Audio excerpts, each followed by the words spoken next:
자, 계속해서 법에 비추어 본 세상 사는 법 이어갑니다. 빈장민 변호사 나와 계세요. 안녕하세요. 네, 안녕하세요. 네, 변호사님, 부산경찰청 이 온라인상에 가짜 몰카 영상을 올렸더니 2주 사이에 무려 2만 건이 넘게 내려받았다고 합니다. 혹시 보셨어요, 이 영상? 네, 물론 제가 해당 사이트에서 네. 직접 다운로드를 받아서 본 것은 아니고요. 네. 네, 언론을 통해서 대강의 내용을 좀 훑어보았습니다. 네. 참 좋은 아이디어가 아닌가 그렇게 생각이 됩니다. 그러니까요. 이 몰카 영상 다운받는 사람들에게 경각심을 주겠다 하는 그런 취지였다고 하는데 이 다운로드 받는 행위, 소지하는 행위는 법적으로는 어떤가요?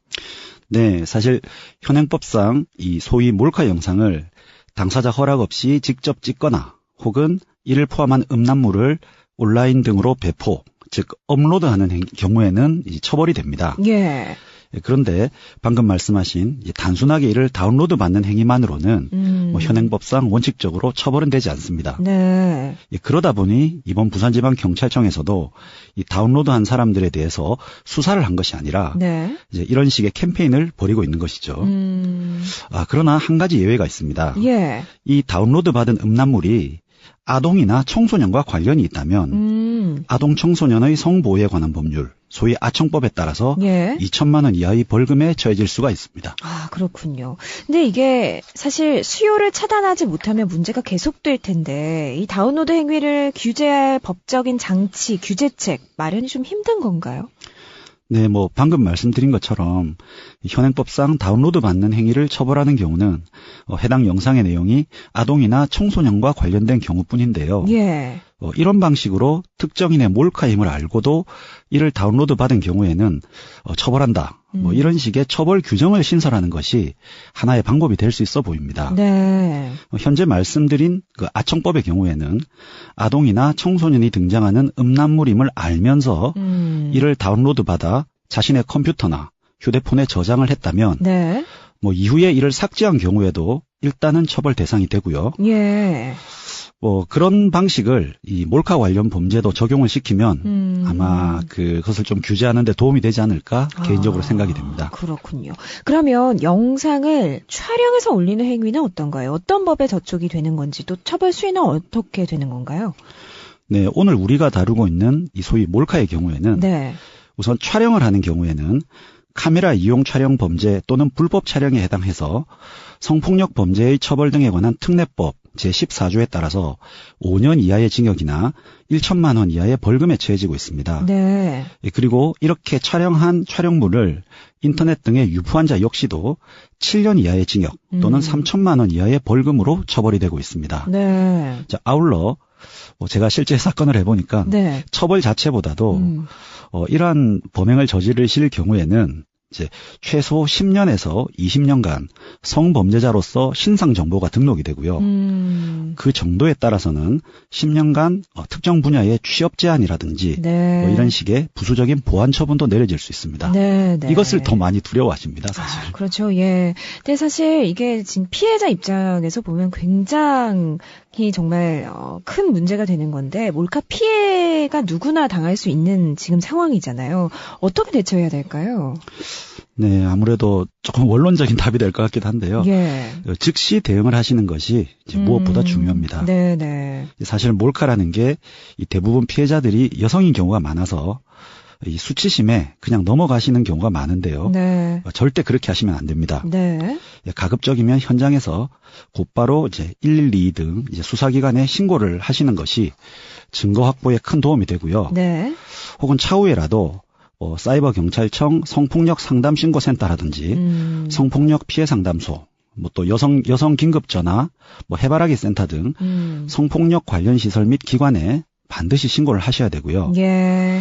또 고민스러운 분들을 위해서 또 이런 기관들이 피해 상담도 받고 있기 때문에 네네. 이러한 제도들을 적극적으로 활용하시면 좋을 것 같습니다. 네, 그렇습니다. 좀 기억을 해 두실 필요가 있겠고 몰카 범죄 좀 근절이 됐으면 좋겠네요. 다음 이슈 보죠. 배우 문성근 씨와 김여진 씨의 나체 합성 사진을 만든 혐의로 기소된 국정원 직원이 비공개 재판을 요청했습니다. 근데 재판은 원래 공개가 원칙 아닌가요? 네, 그렇습니다. 이는 헌법에 규정이 되어 있는데요. 예. 이 헌법 109조에는 이 재판의 심리와 판결은 공개한다. 이렇게 규정이 되어 있습니다. 예. 다만 역시 또 헌법에 이런 조항도 있는데요. 네. 이 중에 심리, 이제 우리가 소위 말하는 이 재판의 경우에는 네.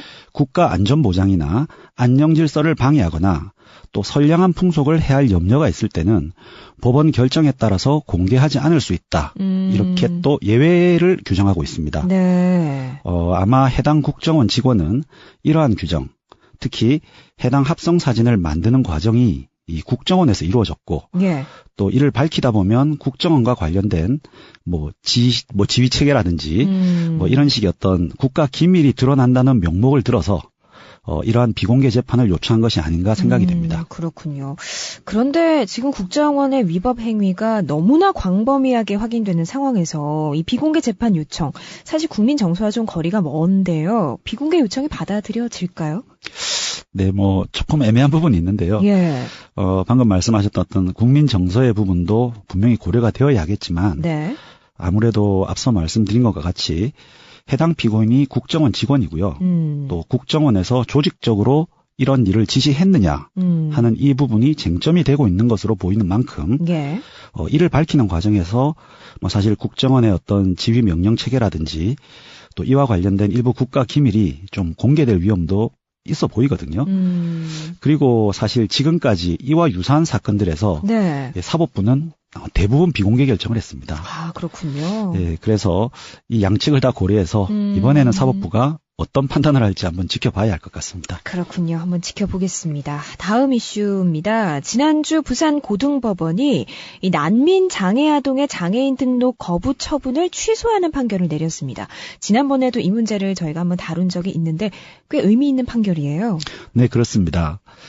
지난 10월 31일에 있었던 판결인데요. 네. 이 부산 고등법원은 뇌병변 장애를 갖고 생활 중인 파키스탄 난민 아동의 장애인 등록을 거부했던 사상구청에 대해서 예. 이 등록 거부 처분을 취소하라. 즉 사실상 장애인 등록을 받아주라는 취지의 판결을 내렸습니다. 네, 네. 이 해당 학생은 11세로서요. 2015년 4월에 난민 인정을 받은 파키스탄인 아버지의 초청으로 어머니 여동생과 함께 한국에 입국을 했는데요. 예. 같은 해 6월에 이 사상구에 있는 장애인 특수학교에 입학 허가를 받았다고 합니다. 그런데 이 아동이 이 장애인이다 보니 등하교에 부모의 도움이 좀 필요했는데요. 네네. 이 아버지는 그 파키스탄에서 고문 후유증으로 또 어머니는 당시 임신 상태였다고 합니다. 그래서 실질적으로 이 등하교를 시킬 능력이 좀 많이 없었다고 해요. 예. 예, 그래서 이제 해당 부모가 이 사상구에 아동에 대해서 장애인 등록을 하려고 했는데 네. 이 사상구청이 난민이라는 이유로 이를 거부를 했고요. 이에 대해서 이 거부 처분을 취소해달라는 소를 법원에 제기하면서 이 사건이 시작이 되었습니다. 네, 네. 그런데 1심에서는 법원이 사상구청의 손을 들어주었는데요. 예. 이것이 이번 고등법원에서 취소가 된 것입니다. 이 사법부는 판결 이후에서 난민협약과 이를 토대로 제정된 난민법의 입법 취지에 비추어 볼 때 난민에게도 우리 국민과 동일한 수준의 사회 보장이 이루어져야 한다. 이렇게 판시를 했습니다. 네, 네. 타당한 판결이라고 생각이 됩니다. 그러게요. 좀 의미 있는 판결이었고요. 그리고 국가 잘못이 명백한 재심 사건에서 백지 구형을 해라. 이 상부의 지시를 어기고 무죄를 구형해서 징계를 받았던 검사에 대해서 대법원이 이 징계가 부당하다. 이런 판결을 내렸어요. 네, 그렇습니다.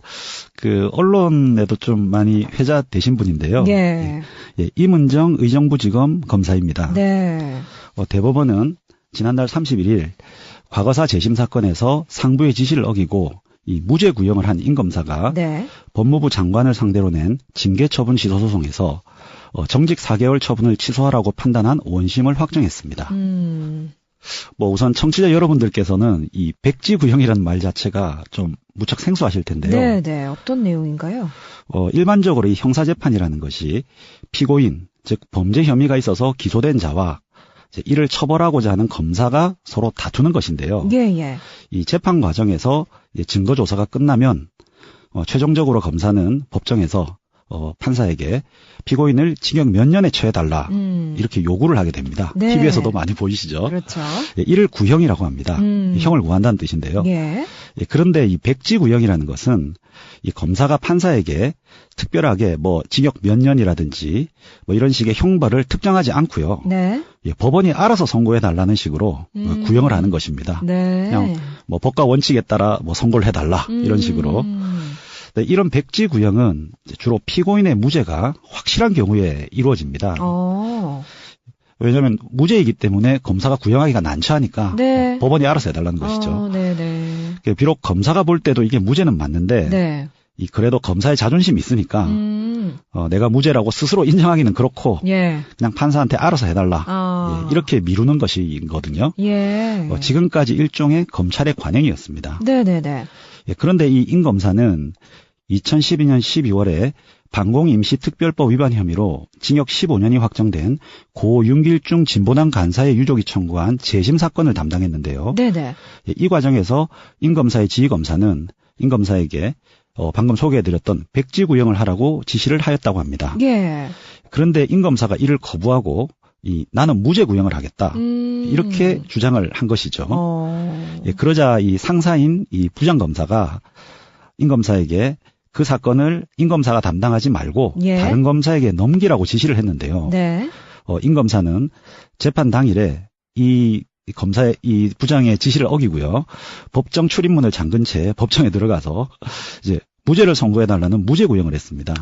뚝심이 있으시네요. 그렇죠. 네. 이를 이유로 임검사는 정직 4개월의 징계 처분을 받게 되었고 결국 법원에 이를 취소해달라는 소를 제기한 것입니다. 네. 결론적으로 이 사건은 1심, 2심, 대법원 모두 임검사가 승소를 했는데요. 예. 특히 항소심에서 재판부는 이런 백지 구형 관행 자체가 형사소송법상 합당하지 않은 행동이다. 이렇게 판시를 했고요. 예. 이 대법원에서는 임검사에게 해당 재심 사건을 다른 검사에게 넘기라는 지시를 한 이 상사인 부장검사는 예. 직무이전 명령 권한이 없어서 임검사가 이를 따르지 않았음을 이유로 징계 사유가 될 수가 없다. 예, 이런 취지의 판결을 하면서 임검사의 손을 들어주었습니다. 그렇군요. 그러니까 검사의 이의제기권 보장의 길이 열렸다. 이런 평가 받고 있는데 백지구형 관행 이것도 좀 변화가 불가피해 보이거든요. 네, 그렇습니다. 지난 29일에 이 법무검찰개혁위원회에서도 이러한 점을 지적하면서 이를 적극적으로 시정하라고 권고를 하기도 했는데요. 예. 사실 법조계 내부에서도 이 법원, 즉 판사 조직에 비해서 상대적으로 검찰 조직은 상명하복 문화가 심하고 그렇죠. 좀 분위기가 많이 경직되어 있다. 이런 의견이 사실 많은 편입니다. 네. 평검사건 혹은 그 상사인 부장검사건 간에 우리 헌법상 검사는 그 한 명 한 명이 독립된 헌법기관입니다. 그렇죠. 그리고 독자적으로 업무를 수행할 권한이 보장되어 있는데 네. 그런데 이제 이번 사건 등을 계기로 검찰 조직 내부에서도 변화의 조짐이 있을 것으로 생각이 됩니다. 방금 말씀하셨던 지금까지 유명무실했던 이 검사의 이의제기권에 대해서도 해당 절차를 이 공식화, 문서화하겠다는 의견도 나오고 있고요. 예. 그리고 이 백지 구형 역시 어떻게 보면 이 애초에 공소를 제기한 것이 우리 검찰이니까 네. 비록 법원에서 무죄로 판단하더라도 우리는 자존심을 지키겠다. 즉 우리 공소 제기가 잘못되었다는 점을 우리 스스로는 인정할 수 없다는 약간 그런 마인드의 발로거든요. 예. 그런데 일반적으로 검사에게는 이 객관 의무라는 것이 있습니다. 즉 검사는 공소를 제기하거나 유지할 의무만 있는 것이 아니라 피고인의 정당한 이익까지도 옹호할 의무가 있다. 이런 내용이거든요. 그렇죠. 이런 측면에서 보았을 때 그 피고인이 무죄로 인정이 될 경우에는 검사도 그냥 무죄라고 하는 것이 맞지. 나는 인정 못하겠으니까 재판부가 알아서 판단해 달라는 식의 어떤 백지 구형은 네. 이러한 검사의 객관 의무에 위배되는 것으로 보입니다. 그래서 이제는 점점 이런 관행들이 사라질 것으로 생각이 됩니다. 그렇죠. 이런 관행들은 빨리 좀 사라져야죠. 오늘 세상 사는 법 여기까지 듣겠습니다. 지금까지 빈정민 변호사였습니다. 고맙습니다. 네, 감사합니다.